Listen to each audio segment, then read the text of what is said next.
Hello and welcome to another episode of Two Guys and a Chainsaw.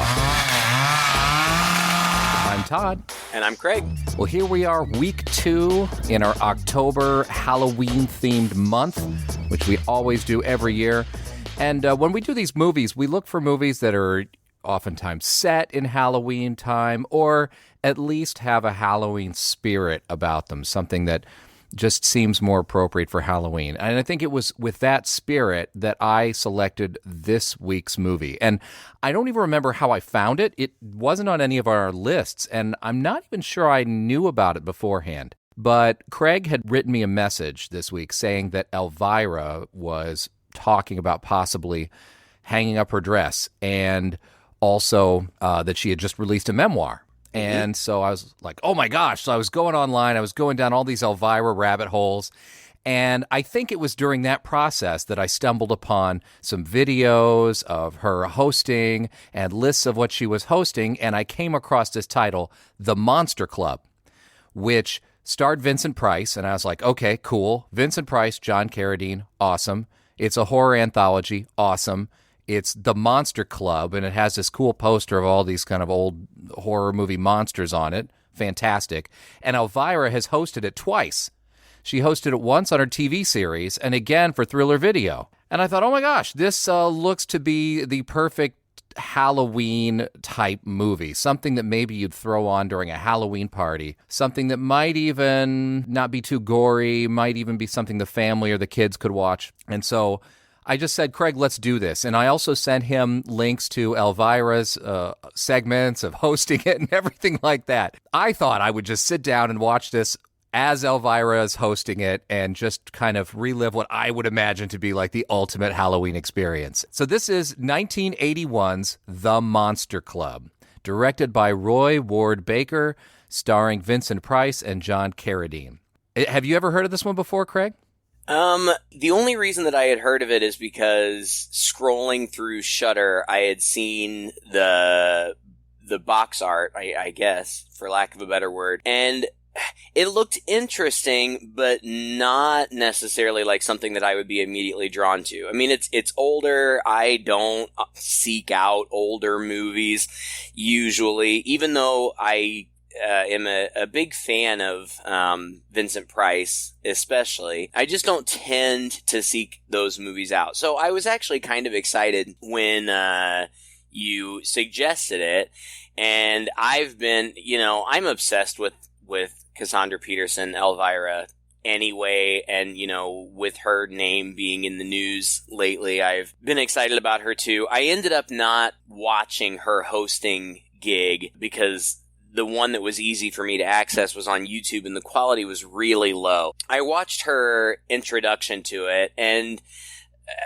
to say it's typical of what she does is not an insult in any way. In fact, it's a compliment. I love her as a host of these types of movies. She's hilarious and sexy and wonderful, and I just love everything about her. And I know that she intentionally hosts bad movies, but I also know that she loves these types of movies that she hosts, and so for her stamp to be on it was kind of another feather in its cap for me. So I was looking forward to it, really not knowing anything about it. You had told me because you were so excited. You were like, dude, I found the perfect movie. It's got Vincent Price and John Carradine and Elvira hosts it, and it's an anthology, and it's everything perfect for Halloween. And I was like, all right.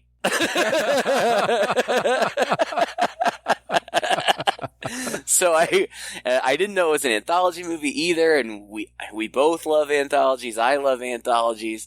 So I was looking forward to it. Well, the movie is produced by Milton Subotsky, and he was the guy behind Amicus Productions. Amicus Productions did settle into horror anthologies in the 60s and 70s, much like Hammer Well, Hammer didn't do so many anthologies. They did some, but they mostly were known for their gothic horror. Amicus did anthologies with a lot of the same cast, and you can often confuse them with each other just because they have a similar style, similar cast, everything like that. But most of Amicus's anthologies were usually modern day, like they took place in the modern day, whereas Hammer tend to stick strictly with period pieces, so sort of gothic classic horror. I love the Amicus horror movies. Tales from the Crypt, the original one, is an Amicus production. I, for years, thought it was a Hammer production. The House That Dripped Blood. So this isn't actually an Amicus production. It's just one of the producers of Amicus who went off and did some other productions. And this movie didn't actually get a theatrical release in the U.S. either.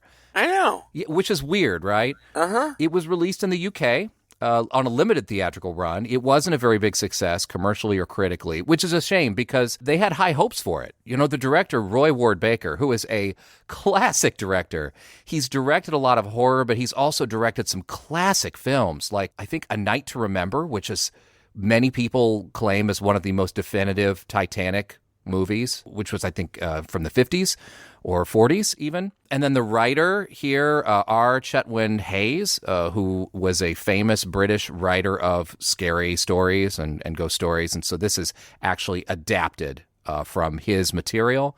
In fact, he is a character in the movie. He is played by John Carradine as an author. He wasn't actually terribly thrilled with the movie either because he thought that it was a little too cheesy at times, and he didn't like the changes to his material, which is fair enough. The movie is clearly intentionally cheesy. It's not taking itself seriously. It's very madcap, which I think is part of its charm. But apparently that, didn't resonate with the audience so well. The producer wanted to have the 6 biggest horror names that he could think of right there on the bill. Vincent Price, John Carradine, Klaus Kinski, Christopher Lee, Peter Cushing I was thinking of, who declined it. Yes. Christopher Lee declined it just out of the name alone, I guess, the title he didn't like. But Vincent Price, John Carradine, and indeed Donald Pleasance are all 3 in this movie, as well as a bevy of more or less famous British actors and actresses in here who've been on television and various movies, including one of my favorites who I was really happy to see in there, Brett Eklund. I knew you were going to say that. Brett Eklund, right? Brett Eklund, God. yeah. You know how much I love her from The Wicker Man. I know, I do. And I totally cool. recognized her, and she was one of the people that I knew that I had seen in something else. There are so many recognizable faces in this. I feel like if you were a fan of especially horror during this era, so many recognizable people. And I recognized a lot of them and clicked on their IMDb profiles and saw that they had been in many things that I had heard of, but not necessarily that I had seen. But Britt Eklund, yes, she was the sexy innkeeper's daughter in The Wicker Man. I don't think I'll ever forget her singing. She sang like a whole song. Yeah, that's right. And danced. But she was young and beautiful then, and she's absolutely stunning in this. Just a little bit older. When I say older, I don't even necessarily mean middle age, but just a little bit older, and frankly, even more beautiful. Like, she just continued to age into her beauty.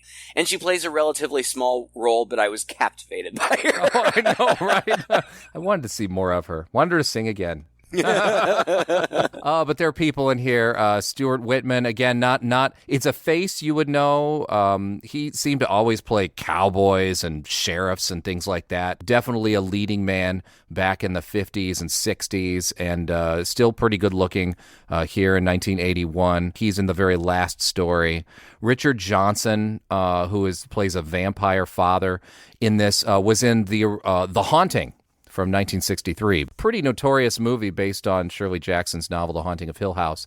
And Dr. Menard from Zombie 2, which we watched, the Lucio Fulci zombie movie, which I have a soft spot in my heart for. But he actually didn't only play horror. He played a ton of stuff. Actually more like Shakespeare and other stuff than really horror.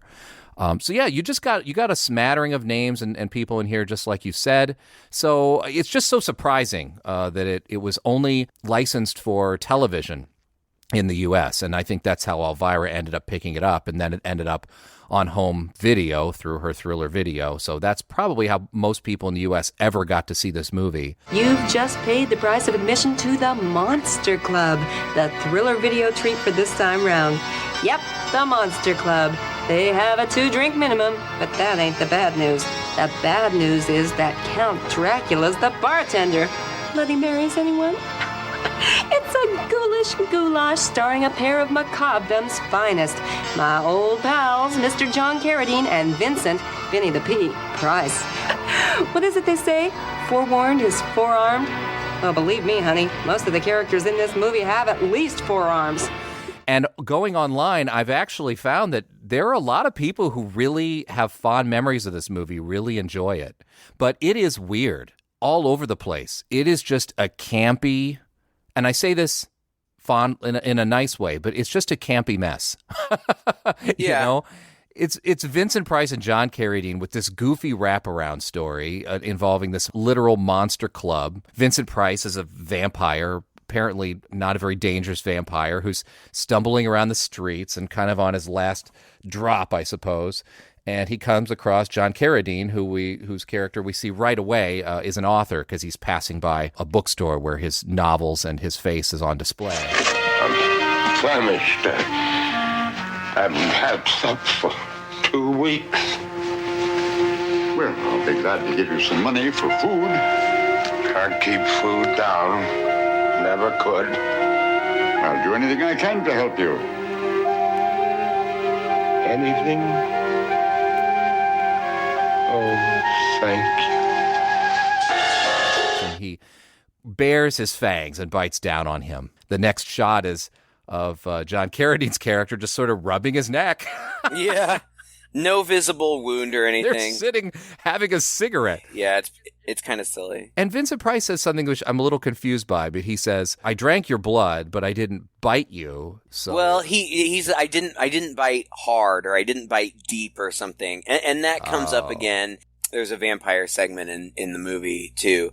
Apparently the vampires can just, have a little nip and you'll be fine. They have to like really bite down to infect you, I guess. Vincent Price, of course, is amazing. I mean, he's just a horror icon, and it doesn't matter what movie he's in. Yeah. And he's been in some great movies and he's been in some stinkers.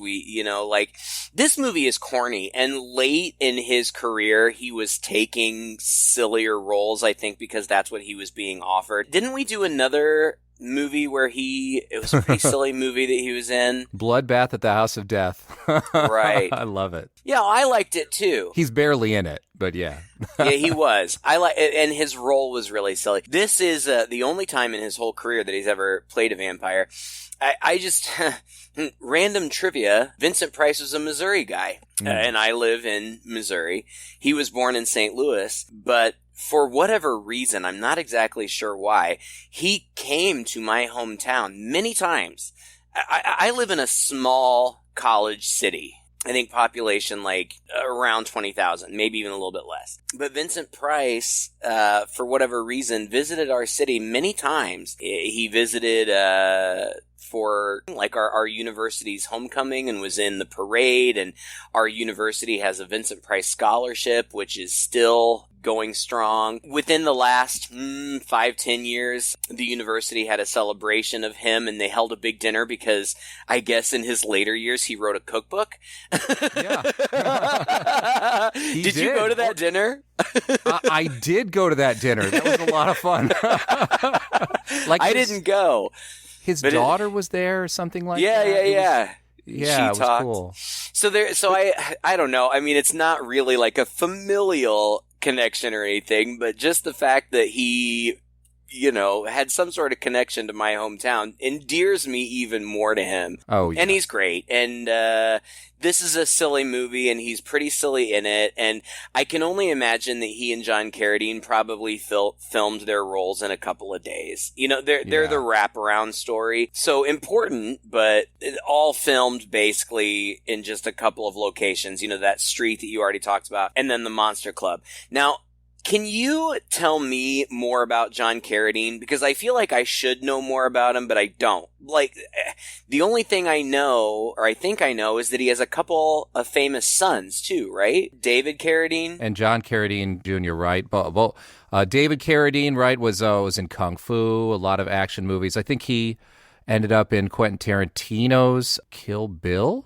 Yeah, I think so. Especially in the 80s, I remember his son, John Carradine, was in a lot of silly horror movies. Like, I'm pretty sure he was in a couple Jim Wynorski pictures. You know what I mean? Gotcha. He was all over the B-movie circuit and whatnot, but all pretty well respected. I mean, he really came to his own, like, in the 30s, you know? We're talking classic old Hollywood. He did play in like House of Frankenstein and House of Dracula and movies like Captain Kidd and Return of the Ape Man, and he was on TV like constantly on TV shows, the Ed Sullivan Show, and movies Around the World in 80 Days and Gotcha. You know, these kind of things like matinee theater and stuff like that. And just constantly working actor, extremely competent, good at what he did in a lot of roles.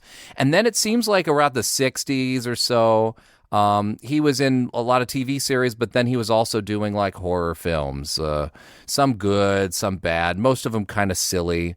The Vampires, Blood of Dracula's Castle, you know, stuff like that. House of the Seven Corpses. And yeah, he just kept going all the way up until his death in 1988. Well, I have to say I'm surprised he lasted that long because he looks ancient in this movie.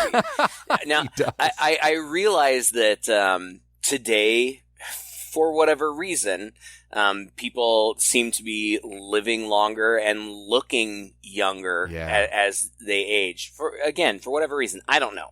But he and Vincent Price are both very elderly in this movie, but that's also kind of part of its charm. The guy he plays, Chetwynd Hayes, the real guy, one of the issues that he took with the movie was that John Carradine was too old to be playing him. and the role was offered to Peter Cushing first. Christopher Lee, actually. Christopher Lee. Yeah. Oh, that's right, Christopher Lee. And he turned it down. He would have been much younger at that time. But anyway, whatever, it's cute. So yeah, Aramis, Vincent Price, the vampire, bites him, and then he's like, and then he like goes through his wallet. He's like, holy crap, you're this author, and I'm a huge fan. And the guy's like, why would you be a huge fan? Why would you want to read about monsters? You are a monster. And he's like, everybody wants to read about people like themselves. Which I thought was hilarious. And he's like, I want to pay you back. And it's so cute because they're so like gentlemanly towards one another. Yes. Like the vampire's just bitten him and he's like, I want to pay you back. And he's like, oh no need. That's fine. I've done what I can. Well, cheerio. Fine. Happy to help you. But he says, I want to take you to this monster club for inspiration. And that gets the author's attention. So they go to this monster club, which is surely just a soundstage set up to look kind of like a nightclub and full of monsters. But the monsters are just people in very mediocre Halloween costumes. Like silicone masks and plastic fangs and cheap costumes. They look awful. It did, but in the spirit of Halloween, like, yes, super fun. Yes. Exactly. I want to go to this Halloween party. I do too. I want to throw on a cheap costume and a funny mask and go dance to these rock band performances that are all tongue-in-cheek, innuendo, monster songs. And well, that's the crazy thing about it is it's like, for its time, a modern club. There are lights and a stage and rock bands up there performing, you know, songs that are total 80s. Oh, and they're great. The first one, I think the first one is called like the Monster Club or something, but the chorus is like, I wish I could remember it. I'd sing it, but I can't. It's like, monsters rule. Okay. Monsters rule. Okay. Monsters rule. Okay. True. You sing it over and over again. But it goes on forever. And between every segment, we get a full song performance. Yes. That was so crazy, right? The movie is just like a big party. I think that's what they were going for, right? Just this kind of insane party, Halloween-y, don't take itself seriously kind of atmosphere. And that's why I thought it was going to be great for Halloween. And I'll say in that respect, as far as I'm concerned, it didn't disappoint. No. And it's not like they never say anything about Halloween. They never say it's set on Halloween or whatever. It doesn't matter. This is a Halloween movie through and through. Costumes, monsters, parties, dancing, totally Halloween. And I usually wait until the end, but you've already said it. Like, this is a great Halloween party movie. You know, you're having a house party, turn the TV on, have something on in every room. This is great. This would be perfect. People could sit and watch if they wanted to, or it could just be atmospheric in the background. It's great. The stories. Before we get into the stories, Vincent Price has there's a poster on the wall. Oh my God. That's like monster genealogy, and Vincent Price has a long and detailed monologue about what happens when different monsters mate with one another and what results from that. And I have never in my life heard this kind of thing. No. But two of the stories, you know, there's a vampire story. Of course, we've all heard about vampires. But two of the stories are about these, like, hybrid monsters that are strange but interesting. Like, I really was into it. I was too. He tells this story, and God, that must have been a pain to memorize that. The actor in me was just sitting there going, oh my God, how can he deliver this whole thing? Yeah. But the first story is about a shad mock. A werewolf and a ghoul would produce a were-ghoul, but a vampire and a ghoul would produce a vam-ghoul. A were-ghoul and a were-vamp would produce a shaddy. Now, a were-ghoul and a vam-ghoul would produce a maddie, but a were-vamp and a vam-ghoul would produce a ratty. Now, if a shaddy were to mate with a ratty or a maddie, the results would be a mock. If a mock were to mate with any of the other hybrids, their offsprings would be called shadmock. And they only whistle. So anyway, he says this is the most sad of all of the monsters, the most pathetic of them. Oh, yeah, they don't really do anything except whistle. All they could do was whistle, yeah. And the guy's like, they whistle? And Vincent Price is like, well, not very often, but sometimes.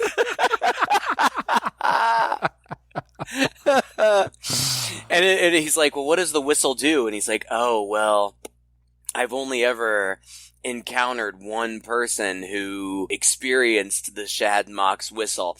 And that's the intro to the story. And the first thing you see is this guy. His name ends up being George, in an asylum and in a padded room. And all these doctors are looking at him and talking about him. And he's catatonic. And then it flashes back. And it's a story that guy is really only kind of tangentially in. Yeah. But he and his girlfriend, Angela, are scam artists, I guess. And they're looking through a newspaper for their next hit. And they come across this guy who's looking for, like, somebody to help him catalog inventory or something. His antiques. Yeah, some antique His dealer. antiques. Yeah. Yeah, and they're like, oh, that sounds promising. He probably has lots of expensive stuff.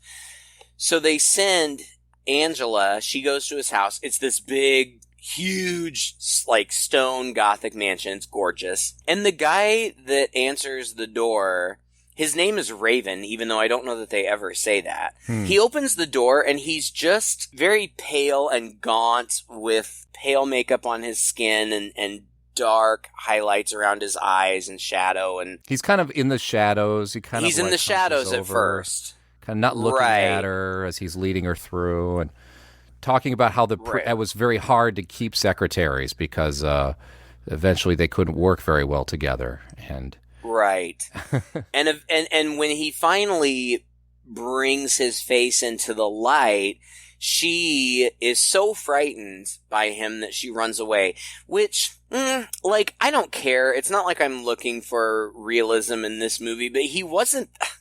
I mean, he was kind of ugly, I guess, but, like, he was just pale. Like, it wasn't really that big a deal. I thought they were going for the Lon Chaney Phantom vibe. The Lon Chaney. Yeah. He spins around and the light hits him, and expression on his face that he's making and that sort of reveal moment is exactly the same reveal moment as when Christine pulls the mask off the Phantom in the old black and white Lon Chaney Phantom of the Opera. And his face is actually reminiscent to that. That's true. A little less ghastly and without the horrible teeth. And she runs out, right? Sort of screaming and like you said. I thought that this was in the trivia. I just thought it was really funny that that Genealogy poster, the artist who made that drew it before they cast the movie, and then they just happened to cast somebody who looked exactly like his illustration. It's so crazy, right? It's so weird. But anyway, she's frightened and leaves, but George, her boyfriend, convinces her to go back because there is tons of stuff there. And she goes back, and I like this story because it's gothic in the way that, I don't even know if you'd call him the antagonist, but the monster is very sympathetic. Yes. Like, he's very meek and mild and lonely, sad about the fact that he's an outcast and he can't be around people and he's trapped in his home because if he goes out, people have these terrible reactions to him, and it's really sad. So they start working together, and then he obviously starts trying to woo her in a very sweet way, giving her flowers, giving her rooms full of flowers. And it seemed to me that she started to feel sorry for him, and she goes back to George and says that she wants to pull out. She doesn't want to do it anymore, but he convinces her to keep going, you know, like, we can at least get something, you know, even if it's just a little something, we can get something, just stick around for a while. Raven is friends of the birds. and not even the, you know, high class doves, but their lowly cousins, the pigeon. Yes. He's friends. The birds are his friends, and he feeds them, and they're his only friends. And this cat has been skulking around for a long time. And eventually this cat kills one of his birds, and he's devastated. He picks up this dead bird and, you know, is like crying. And then he sees the cat and he puckers his lips, and the camera does an intense close up on his lips, and he whistles. And Angela hears it from inside, and it scares her. And she runs out and crosses him as he's running in, and he's weeping, and runs up the stairs. And she goes outside, and the cat is completely melted. Yeah. Like a gooey pile. I mean, in the shape of a cat, but just a gooey pile on the ground. Yeah. And so she doesn't particularly freak out about that. George tells her to look for a safe, and she sees him make a transaction with somebody for a ring that he shows her, and then he puts it in the safe so he knows where it is. And then Raven asks her to marry him, and she doesn't really respond. Like, I think she just leaves, and she feels guilty, but George is like, well, just go along with it and tell him if you're going to marry him, you need a ring, so he'll get that ring out of the vault and you can memorize the combination. And she's reluctant, but she does. Yeah, she's super reluctant. Yeah, but he's like, he said, of course you can have the ring. You can have anything you want. All I want is your love. He says, you could still love me. Yeah, you could still love me. And he confesses to being a shadwalk, and he's like, I can't really explain what that is, but my family, if you meet my family, you'll kind of get it. And so let's have this big engagement party, and it'll be fancy, and we can dress up, but it has to be a masquerade because I don't want you to see people's faces. And she's like, that's cool. I love getting dressed up. So they have this big masquerade ball. Which is a total eyes wide shut vibe. It's very totally quiet. Nobody's talking. You're right. Quiet. Nobody's talking. Everybody's just dancing. But the Shadwalk masks are spooky because they're basically just like formless, opaque plastic over their face. And they're very super simple, but like in that simplicity, just hiding whatever is behind there is kind of creepy. It's a big, ballroom dance, and they're all dancing, and Raven stands back while she's, like, being passed among the other men of the family, and eventually she sneaks away to the safe, which I thought was so stupid. Like, yeah, this really? is the worst time to do this, by the way. Right. And, of course, he catches her, but he's like, whatever, take the money. I don't care. I don't need the money. You could still love me. You could still love me. Mm-hmm. And she freaks out and's like, I could never love you, and you're a monster, you're hideous, and he whistles. Then it cuts back. Oh, and I loved that scene when he whistles and the ballroom dancing just stops. Yeah. The music stops, everybody stops, and just turns and looks in that direction. Super cool. Yeah. But the next thing we see is back at her apartment with her boyfriend. She comes in the door, but she's hooded, and she walks into a corner, and she turns around, and she pulls her hood down, and her face is completely melted, and she says to him, you could still love me. And she keeps repeating that. I loved that story. Oh, it's not a cinematic masterpiece by any stretch of the imagination, but the story I thought was great. Heartbreaking. Heartbreaking, right? Oh, it was so good. Very Tales from the Crypt. And so cool.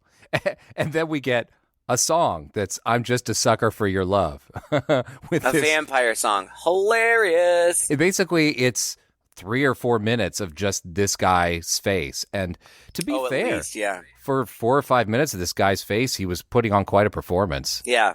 But even the camera needed something interesting to do, and it kept like zooming in and zooming out and zooming in and zooming out and zooming in and zooming out. And I was thinking, God, if I had to watch this on a big screen, I think I would like get dizzy at this point. The songs are fun. I have to say they dragged on a little long because literally you get the whole performance. But they weren't bad. No, they weren't. They weren't bad. They were catchy, right? Yeah, that's true. Good. Yeah, that's true. The lip syncing left a little bit to be desired, but whatever, who cares? Yeah. Then the club secretary, who's a werewolf, introduces this director named Linton Butsuski, and he's a vampire, but he just looks like a guy, handsome, older guy. And he said that he's going to present this film based on his own youth, and then we jump right into the next story. The vampire story. And this is the one that Britt Eklund is in, so I'll let you take it. Oh, it's kind of a interesting story. You don't know what to take of it at first. It's this little boy, and he's going to school, and his mother, who's Britt Eklund, tells her, encourages him. You mustn't worry about those horrid children teasing you. You see, you must remember that you are better than they are. Back in the old country, where we came from, your father was a nobleman. He's a count. Which means, of course, that I am a countess. Well, then you must be a viscount. But then we see it later on in the movie, and your dad worked so hard for you, and try your best at school. It's a mom who knows that her kid is being bullied, and he's kind of a sad, hot mom. Yeah, hot mom. Hot mom. That's not unimportant. I mean, it is to the story, but not to me. Right? Not watching it. But it's typical boyhood, He goes to school, and the kids are teasing him and pushing him around, and they're jumping over a puddle, and they're daring him to jump over a puddle, and he can't. He jumps right in the middle of the puddle, which causes all the kids to laugh, and the principal or some teacher, whoever, kind of shoos them away while the kid stands there in the puddle. Yeah, for the next 5 minutes. It's kind of weird, but he's being looked upon by Donald Pleasance's character. Who looks to be dressed like a priest at that time, I thought, anyway. I know, but then later he's not. I guess it was just a disguise. Yeah. Donald Pleasance, I didn't know he was in all those old Amicus movies. I only knew him from Halloween. Yeah. Mm-hmm. So that was interesting. Yeah, it is kind of interesting. And it's nice seeing him here. He does a fine job with his role, I think. The son comes home, and his dad comes up, I think, from his... basically where he sleeps, which is in the basement. And he goes through this long monologue as well, as far as talking about his job to his son. And and he warns him to watch out for men with violin cases. Yeah. This one was sillier. Mm-hmm. Of all three, this one was the silliest. And it was kind of like, Ozzie and Harriet, except the dad's a vampire. Yeah. You know, like that's what it felt like. But like, not a mean, scary vampire. That's just what he does. Like, that's like dad gets up at night and goes to work. Oh my God. But not before kissing his wife and kid goodbye. And the kid looks out the window as he's leaving and he turns around and smiles and waves. And he's very affable and friendly, like not frightening in any way. But it's 100% apparent that he's a vampire. It's never hidden from us. It's silly. But then it was around this time that I noticed that this violin music was continuing to play, underscoring the whole thing. And I was getting these distinct Godfather vibes. Yeah. It was so much like The Godfather with all this going on and these guys with violin cases running around. And eventually they corner the kid. And they are Donald Pleasance and he's got like some goons. And they do carry around violin cases. It turns out that they're vampire hunters. And that's, all it comes down to. Donald Pleasance gets the kid to talk about his dad and the fact that he sleeps all day. And, oh, really? Where does he sleep? Oh, down in the basement. Okay, so you should go down and check it out sometime. Yeah, right. And so as soon as the mom leaves to go shopping or whatever, the kid goes down there, finds his dad in the coffin, is scared, and then the guys show up. We are the B Squad, Sonny. The Bleeny. Special branch concerned with blood crimes. We have sworn to eradicate the curse of vampirism from this land. Your father has been the most difficult case of my career. I've hunted him for months. He's been clever.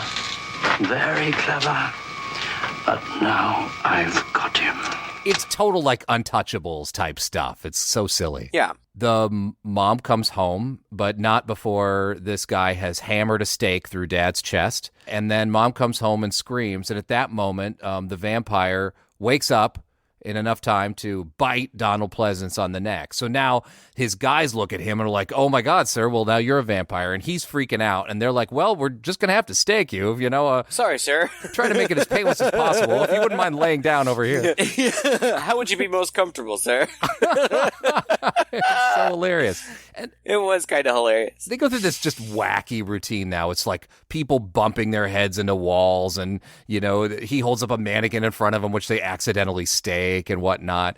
Anyway, I don't remember how it is, but they finally get the stake through his chest. They get him down on the stairs, and then the guy, just the random goon guy, like holds this huge stake up over his chest, and then just very lightly taps it with the hammer, like tap, tap, tap, tap. But apparently that was enough because he's dead. And so they take him out on a stretcher. And again, there's more physical comedy there. It's pretty stupid.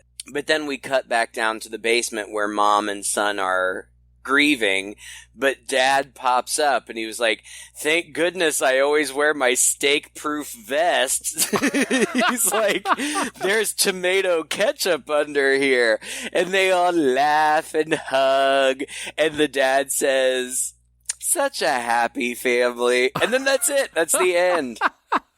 It's so cheesy as hell. So cheesy. And in watching it, like, honestly, I was rolling my eyes a little bit, but I knew talking to you that I would enjoy talking about it because as silly as it is, it's cute and it's funny. That's another thing I like about this movie. And I was reading reviews, and a lot of the and when I say reviews, I don't mean critical reviews, I mean viewer reviews. Right. A lot of them were saying, this is fun because it's like old school horror. This is something that you could sit down and watch with your family. And it is. This would be something that you could sit down with your family and watch around Halloween time. It is scary in some regards, but there's very, very little gore, like some light blood, which ends up being tomato ketchup, and some mild violence, but I could show this in school. Oh, yeah. And I like that. I appreciate that about it, especially if you had young kids who were, excited about Halloween and you didn't want to show them Nightmare on Elm Street, but you wanted to kind of get that spooky vibe. I don't know how much kids would appreciate this because kids tend to think old things are lame, but yeah, I don't know. I liked it. I would sit down and watch it with kids. It's good storytelling. It reminded me a lot of like after school specials or like those Saturday morning, not necessarily after school, but those Saturday morning live action kind of drama things that sometimes would be kind of creepy and scary. I guess kind of like the precursor to like Goosebumps or Are You Afraid of the Dark or something like that. I know we've talked about it before, but it's the only one that I can think of off the top of my head. The Red Room or something like that they played when we were kids. It's along those lines. But anyway, I liked that about it. It's charming. Yes, it is. And then we're back to the club, and the next song is about a stripper, which is... I'm a stripper. Actually, I thought it was the catchiest song of the bunch. I actually liked it.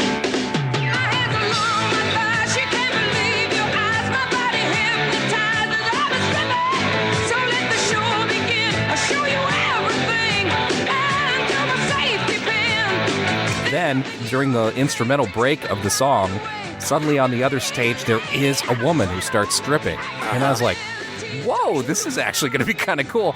And then she turns around and is facing the wall, and she starts to take her bra off. The light goes out on the stage so that you just see her in shadow. And she starts peeling off from one arm her skin. So you see her bones in shadow. Peels the other arm, the skin off, and you see the other bone, and then peels the legs and all that. So basically, it becomes a dancing skeleton. Yeah, loved it.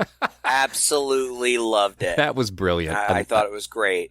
It was animated, of course, from the time that it switches lighting. I was surprised that the movie was going to go there. Yeah. But it never went live action beyond burlesque. It was just teasy. Kid friendly. Totally. And right at the point where it would have become a titty show, then the lighting changed and it turned to animation and she started stripping her skin off. Loved it. Absolutely loved it. It was great. And then the author guy asks, he's like, he points to one of the faces at the very bottom of the genealogy chart. He's like, this girl, she can't be a monster because she looks like a human. And Erasmus is like, oh, well, I mean, she's only kind of a monster because she's a hume goo.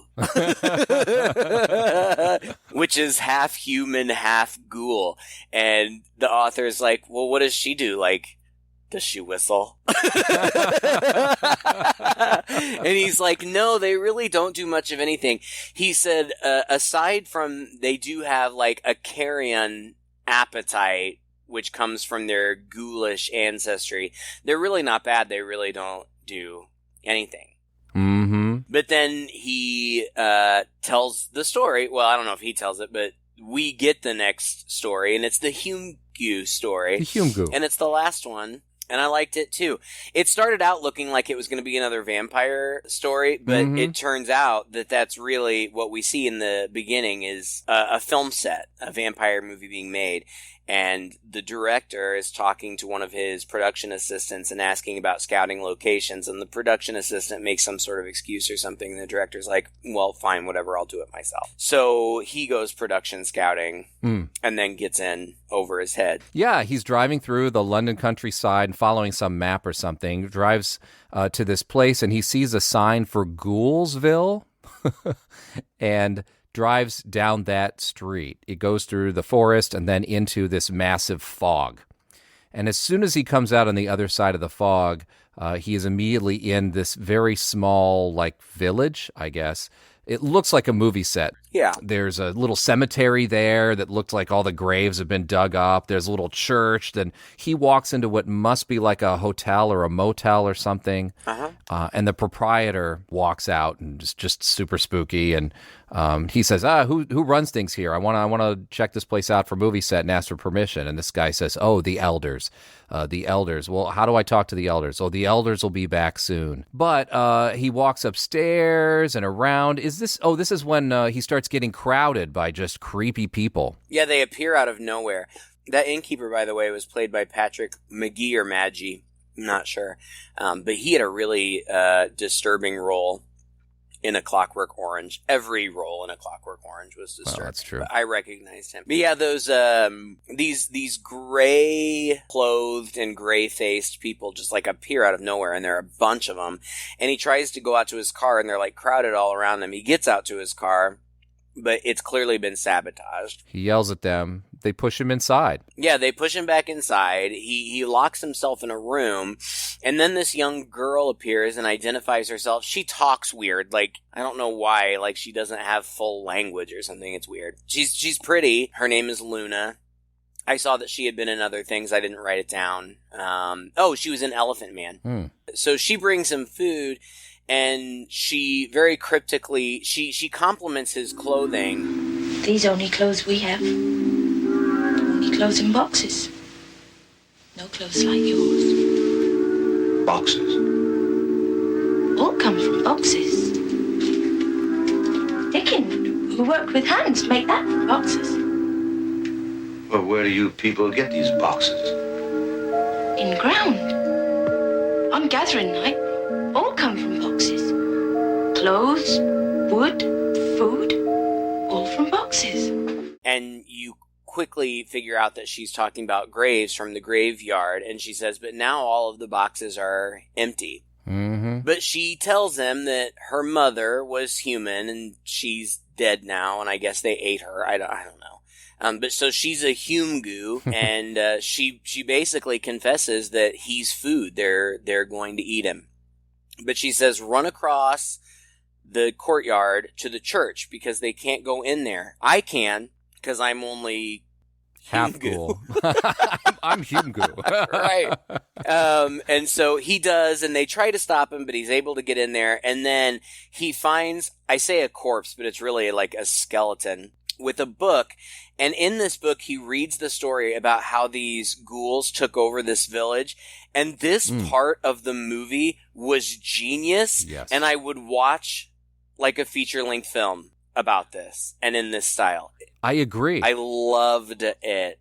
You know, it actually made up for the kind of low-budget production design of these ghouls, you know, which were just, like you said, they look like gray people, Right. was seeing the imagery of the book, apparently, that he's flipping through, where it has illustrations of these ghouls, which are these, like, creatures. It actually looked like something from Tales from the Crypt, with the Yes. fangs coming out and looking spooky. And I think just mentally I was able to project that level of terror onto the people that were attacking him now. I was like, oh, God, this is really freaky.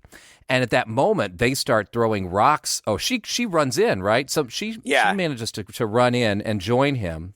And they start throwing rocks through the windows. And she even mentions to him, they're super easy to kill people with rocks, these guys. Yeah. And so they're kind of under assault from afar, but he has this big stick with a cross on it that he finds in the corner that he sticks out the window. And that is what, kind of like vampires, like drives them back a little bit. So he uses that stick with a cross on it to get him and her out. And he promises her, I'm going to get you out of here. I'm going to put you in movies and all kinds of stuff, right? And so they just full on run, using that to fend those guys off, and they tear off down the road that he drove in on. And he trips a couple times, and he sticks the stick up with the cross to try to just leave that behind so that they won't progress on the path. They take another way around. Eventually, they get to the fog, and their guys are right behind them, and they run through the fog. But as they're running through the fog, she gets hit in the back of the head by one of those rocks. And they're on the other side of the fog, which presumably is what kind of keeps them in. Right. But she's dying, and she dies. You know, sad. It's a touching moment, right? Pretty sad. Well, I mean, the acting was pretty bad, but yeah, like, all she wanted to do was, get out. Can you get me out? Will you get me out? And she wants to wear nice clothes and ride the underground because they told her there's really good eating in the underground. That's hilarious. But she's a pretty girl, and she plays very innocent and sweet, and again, no blood, no gore, nothing. It's just she got hit in the back, and she's like, it's just like when Father hit the rabbit in the back, it died, and now I will die. And then she closes her eyes. She and dies. She's dead. Yeah. So he flags down a car of cops that are coming by, and he just runs out. he hops in the car, and the cops, instead of going down the road to get help, turn around and start driving back into Ghoulsville. And he's like, where are you going? What are you doing? And they turn down there, and they start to go through the fog. And the cop turns to him and says, oh, we always have a police escort for the elders when they return to London. And so, it has that twist at the end where he's not going to escape. But my God, I thought this was a creepy story. It was creepier than it had any right to be based on its production value. It was. That reminded me very much, for whatever reason, of Twilight Zone. It felt very Twilight Zone.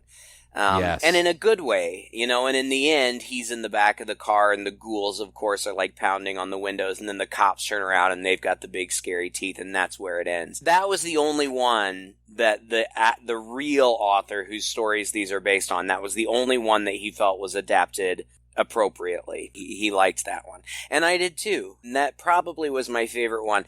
And those illustrations, and I say illustrations because it wasn't animation, they were still, but they did cool things with the camera zooming in and out and moving to almost make it look animated.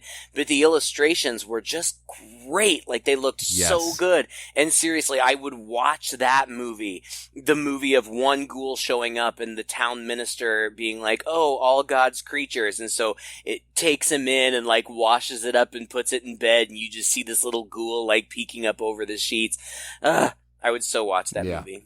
It would be great. But anyway, so now we're back to the club, and the author says he wants to leave, and Erasmus is like, no, I want to induct you into the club. And he's like, but I'm not even a monster. And then he's like, oh, but we can't have a monsters club without having humans. And then Vincent Price goes off on another long monologue. It's genius. In the past 60 years, Humes have exterminated over 150 million of their own kind.